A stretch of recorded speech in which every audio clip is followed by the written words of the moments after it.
কি চাচা ফাঁকা মাঠের মধ্যে শুয়ে রয়েছ কেন? তোমার ঘর বাড়ি নেই? এত সুন্দর একটা মসৎকার জায়গা না শুয়ে থাকলে কি হবে বাপু? মসৎকার মানে?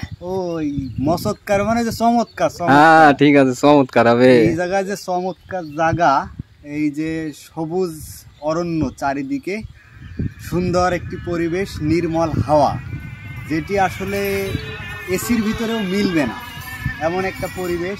পিছনে ক্ষেত রয়েছে এবং পাশে এই যে ধান ক্ষেত রয়েছে, ধান ক্ষেতের উপরে পানি, যে কত সুন্দর পানি রয়েছে। এই পাশে পানি, ওই পাশে পুকুর মতো, এবং যে সবুজ প্রকৃতির মাঝে যে একটি জায়গা, আর এত সুন্দর করে একটি মাচা যারা করে রেখেছে, কর্তৃপক্ষকে ধন্যবাদ জানাই।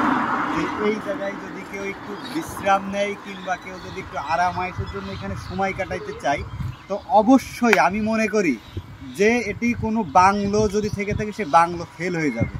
আর যে নির্মল হাওয়াটা বয়ে যাচ্ছে, যেটি এসির বাতাসে এতটা প্রশান্তি দিতে পারবে না। কিন্তু এই জায়গায় আমি না শুয়ে, আমি ভাবো বাড়ি যদি শুয়ে থাকি, এই আবহাওয়া, এই ফিলিংসটাকে আমি পাবো, এই ফিলটা পাওয়ার জন্য আমি এখানে শুয়ে রয়েছি।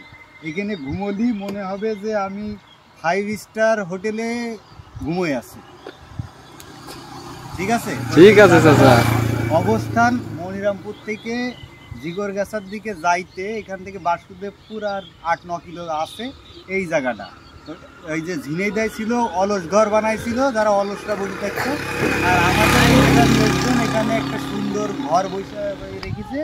যে ঘরটাই মূলত মানুষজন এসে এখানে রেস্ট করবে, যদি কোনো পথিক চায় তাহলে এখানে দাঁড়ায় একটু রেস্ট করবে। যাক, সব মিলাই খুব ভালো লেগেছে। আপনাদের কেমন লেগেছে জায়গাটা জানাবেন।